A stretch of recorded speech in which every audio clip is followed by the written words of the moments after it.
welcome to Biz, a weekly television program of international, regional and domestic events and a casual business talk. Today we are at the Lotus Room of the Queen's Circuit National Convention Center. It's an event known as Digital Agenda Thailand, and today is the Series 8. And the topic for today's seminar is logistics and transportation in terms of expansion. Now, let me bring you to the seminar in this overview. This overview. The seminar title of Digital Agenda Thailand Series 8 is Logistics and Transportation in Terms of Expansion. It takes place at the Lotus Room of Queen's Circuit National Convention Center.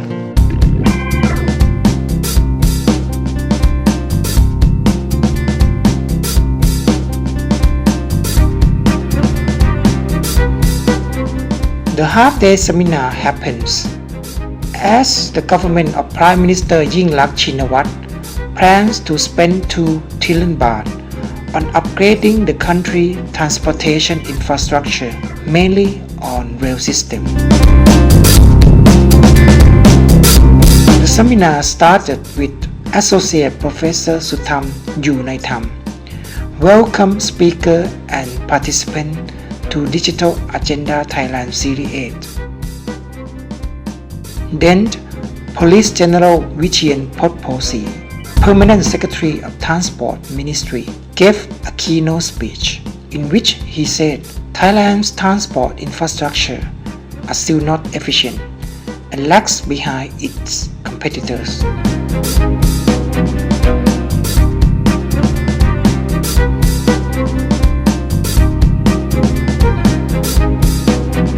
For the 2 trillion baht, almost 83% of the budget will be spent on upgrading the rail system and building high-speed trains. Another 14% will be spent on roads.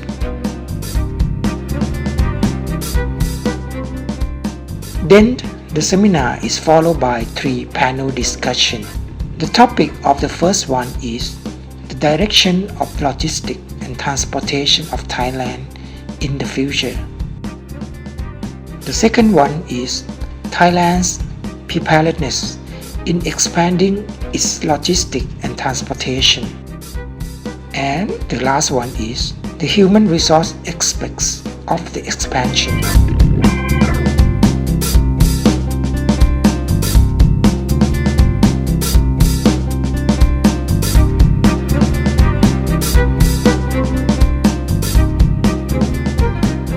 In the Biz chat, I will talk to Kun Klerka Sontimat, President of the Thai Federation on Logistics, who is one of the key speakers of this event. He will talk to us about the history of the Thai logistics and his comment on the current plan of the current government to spend 2 trillion baht on expanding infrastructure network in Thailand. Now let's join me in the Biz chat.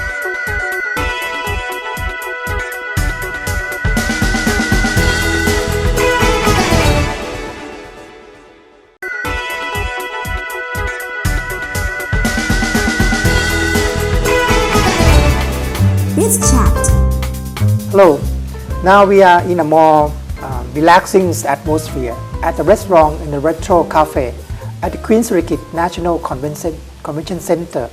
We are here because today we have a seminar of the Digital Agenda Thailand Series 8, and the topic is logistics and transportation in terms of expansion.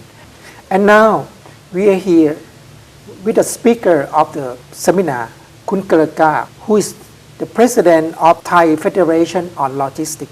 Hello, Kun Klerka. Hello. Could you tell us a little bit what does this federation do, and who are your members? My pleasure to join you today. Our federation we start since 15 years ago. Okay, the idea of this federation is because the National Economic and Social Board people feel that we should have some kind of a machine to move or to run the logistic in Thailand or not, because all the developed country, they are concerned about the logistic cost very much. But in Thailand, that time we still don't have any people who take care about this matter. And it come through when Kun Thaksin Shinawat, he is a prime minister who first introduced about the logistic on the GDP, how much of the country.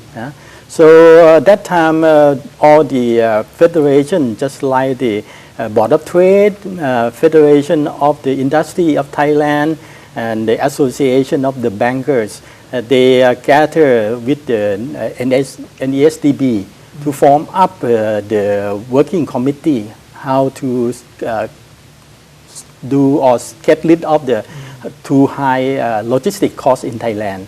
That's when we start, we have 16 members altogether. As I mentioned, that we have besides all the big association, we have the LSP joining us also, like TIFA, TAFA, and the transport sectors, like the Transport Association of the Northeast, Transport Association of the South of Thailand. That's we have the topic to not only concern about the transport, because most of the people feel that the logistic is a transport, but in the reality, especially Japan, who is the leader in this logistic matter, they give a very clear indication that logistic is also concerned about the how we're going to make the article or goods to the need of the demand side or the buyer side. All this process from the supplier to the buyer, you see, we have to go through many processes. Transport is only a sector of it.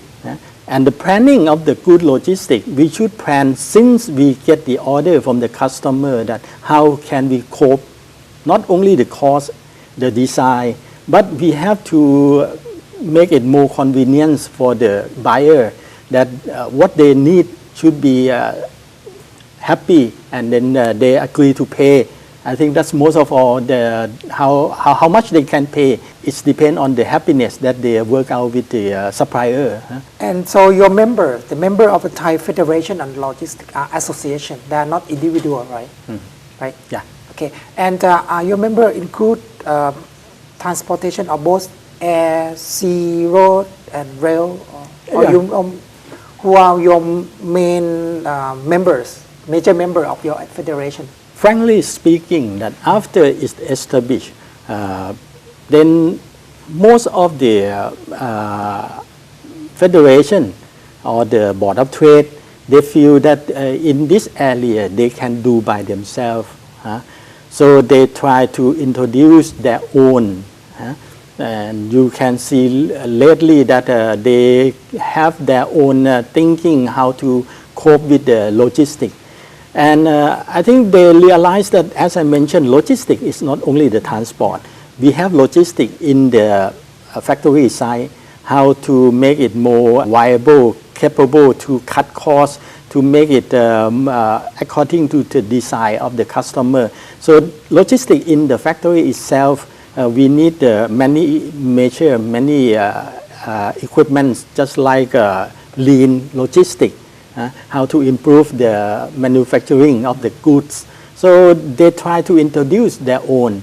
The National Shipper Council, also another partner that worked out with us so long from the beginning.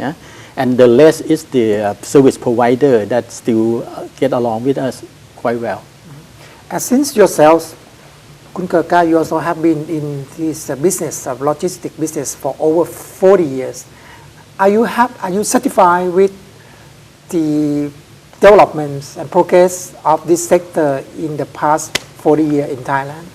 I think according to the environment like this in Thailand, not bad at all. Okay, but the threaten, I think that we feel when we talking about the AEC.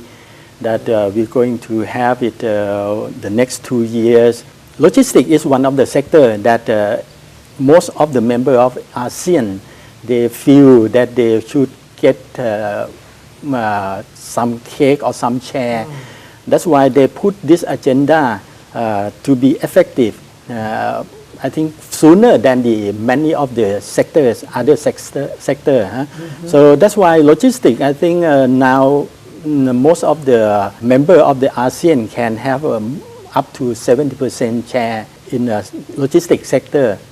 And that's, I think, threaten the logistics service provider in Thailand that whether we can compete with the company that come from abroad or not. But actually, our members in ASEAN, I think you have to separate two parts.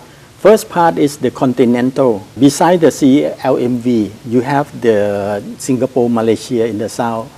So all this together, we call them continental. So we connected by land and by rail. But presently, I think mostly we connected by the gateway of the marine side. We use the Singapore as a transshipment ports, and we carry the cargo to Lam Chabang, and then we distribute to all over Thailand. So we still use the marine as a main gateway to carry all the cargo either from United States or from the EU side. So besides the gateway that I'm talking about, the port facility there, the other members of the ASEAN that we call them Islander, like Philippines, Indonesia, Brunei. Those are the countries that we also have to use the marine as a gateway. So if you're talking about the development, I feel that we are in a very good position in logistics. If we're talking about the ASEAN, we may be number 3. If we're talking about Singapore, Malaysia, and Thailand as a number 3 that we developed so far, I think we have a very good facility. We have a good service provider. We have a good cooperation from the developed country that they bring the ship in to carry the cargo to all over the world. So I think it's not bad at all. So you say that now we are at number 3. I guess after Singapore, Malaysia, right?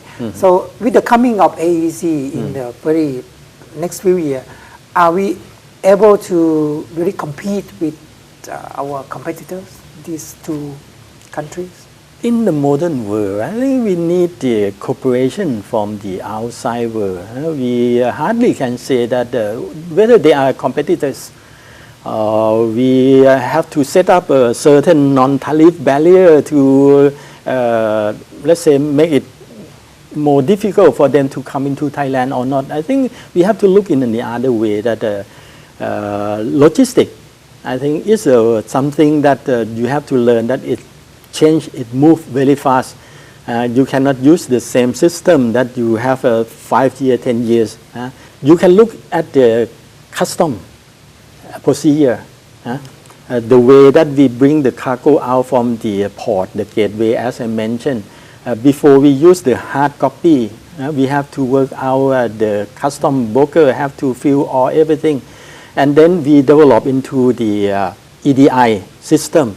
But now we come to the stage that we use the paperless. We apply for the clearance and then we get the clearance within the 24 hours, maximum I think 72 hours. That's we can say that we are in the same level as an international. So the change that we have in Thailand now, as I mentioned, we are number 3 in ASEAN. And if you're talking about the world ranking, we are not bad. We are in the middle. But since we have some difficulty in the politics side a few years, then I think our development seems to be stagnant and cannot move much during the past 5-6 years. คุณเกรกะ has tell us about the background of the logistics sector in Thailand and comparing to our neighboring country. We will still have a lot to learn from him. So we discuss with him more in the next break. So please stay tuned with us.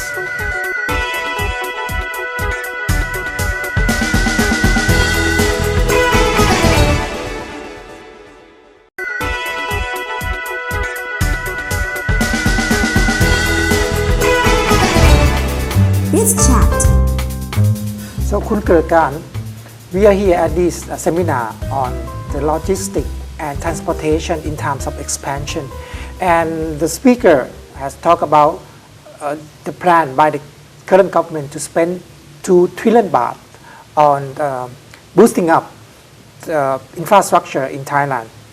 Do you think that the spending is adequate, and are we going to the right direction in terms of transportation infrastructure? Very good question, you see.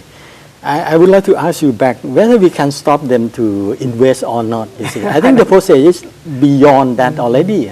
So they have to fight in the parliament to defend whether they are invest in the correct way or not. They try to avoid any corruption, so and so. So for the private sector like us, I think we are beyond that already. We now have to plan, you see, that this spending, whether it will bring in any fortune or any good return to the people of Thailand, especially the investor, the Thai investor who concerned about logistics like us. First of all, we have to say that we're waiting for this kind of investment for a long time. In logistics, we know very well that we need to shift from the land transport side, that we use a lot of truck, we consume a lot of diesel, the fossil energy, something like. So we have to shift it from the mode of the land transport to the rail and to the marine more and more. Because the two sectors, the rail and the marine side, I think they are the cheaper way of using in logistics. So when the government, not this government, talking about shift the mode according to NESDB from the road to the rail, they just only talking that they have the budget to support, but they still don't have a good, let's say, strategy how we going to spend the money, how going to shift within a certain period. So this government, when they're talking about this investment to trillion, we come up with the idea already that they will invest with the double track, they will invest with the high-speed train, they will develop the railway, the highway that we still have problem. Even now we still have a lot of problem. If you going to the Pattaya during the long holiday, you will have a congestion over there. This matter, actually, Federation, we talking so long time how to improve the highway in Thailand. But it seems to be that the money they going to spend, it's quite limited and have some, I think, the difficulty how to get the money to expand into Thailand. So firstly, we support that we need to have this kind of investment, and shift mode of transport is a must. We cannot avoid. So this we talking about within our country. But if we talking about our neighbor in AEC in the few years from now, you can see that we are forced by our neighbor. Singapore, Malaysia, they're talking about the high-speed train already, and that they may start next year. And when they're talking about they start next year, not mean that they start to talk this year. They talk, I think, quite some time already. So they're ready to start next year already. Laos with the China, I think they talk about this matter a few years backward also, and then they are prepared already. But I think they have some difficulty into how to introduce it. So these two factors mean that Thai, we cannot be let's say, the bad guy of the AEC or the what they call คนป่วย of ASEAN, something like that. That's I think in Thai seems to be not so good at all. Okay, so it forces us to change. It forces us to prepare ourselves to receive the opportunity of the tourists who coming from Singapore, Malaysia, to come and enjoy life in Thailand. They can go to Pattaya, Layong, and the people from the China can come down to Phuket, Hua Hin, at least, you see, within a reasonable time, and no need to use the air transport at all. So I think this is a good investment for sure. But the point for the private sector is how we going to prepare ourselves to receive this opportunity. Okay, firstly, I would like to talk about the double track. The double track itself, after the government have this idea, we still not get any clear picture that how to support this double track. You mean the double track of the rails? Double track of the rail. For our idea, we feel that we need the press to get the cargo.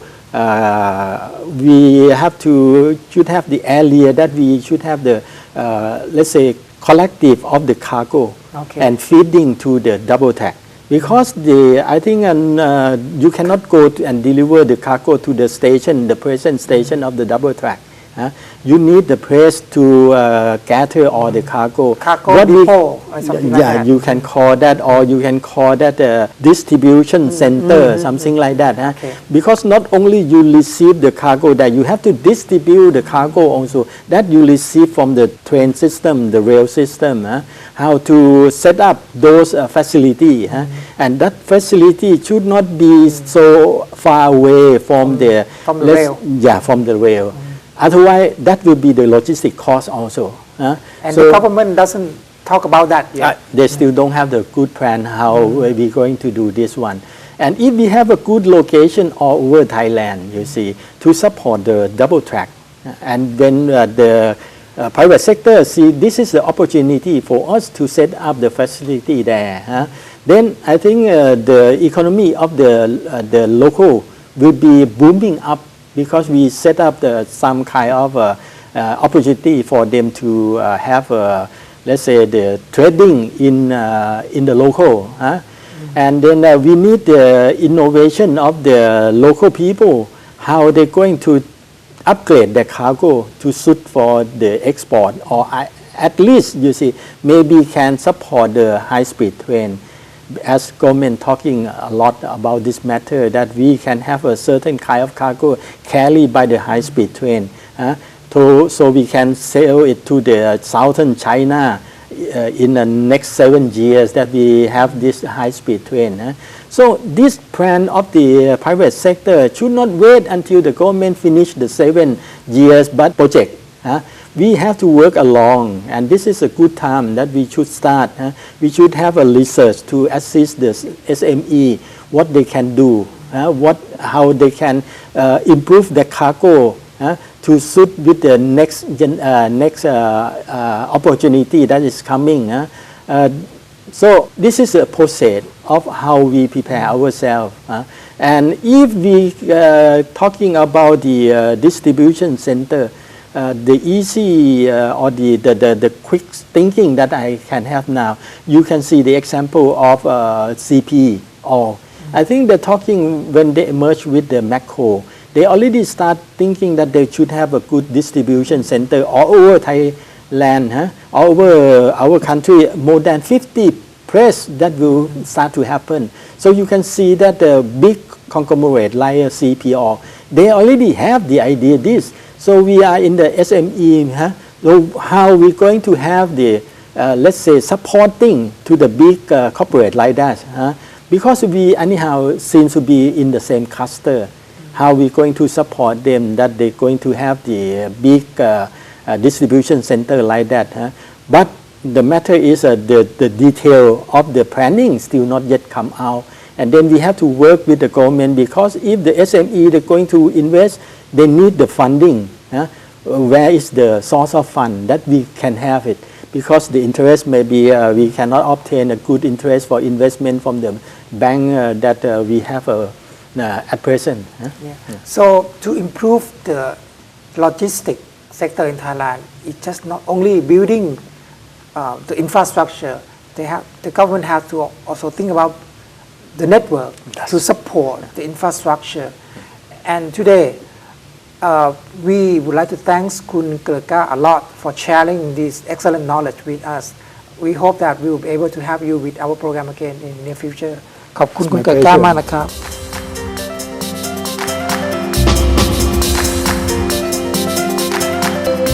Thanks for spending your time with us. I hope you enjoy the show, and I hope to see you again next week. Bye for now.